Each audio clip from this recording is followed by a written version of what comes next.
When you are good to your parents, especially to your mother, suswertihin ka sa buhay mo. 99% po ng mayayaman, tingnan nyo, mabait sa nanay. Pag mabait ka sa nanay mo, malakas mag-bless ang mga nanay. Kung gusto nyo nga mabago ang buhay nyo, kung gusto nyo maging okay kayo, kung may galit kayo sa mga nanay nyo, alisin ninyo. Kasi kahit anong sabihin ninyo, nanay nyo yan.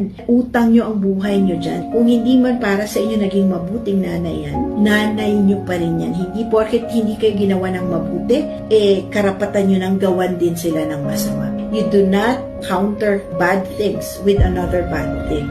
Tipo, ilang taon na lang mabubuhay ang nanay mo, hindi pa huli ang lahat, magpakabuti ka sa nanay mo. Tignan mo, pag sinabihan ka ng nanay mo, pagpalain ka anak. Pag pinagdasal ka ng nanay mo, kahit gaano kasama ang buhay mo, maaayos yan.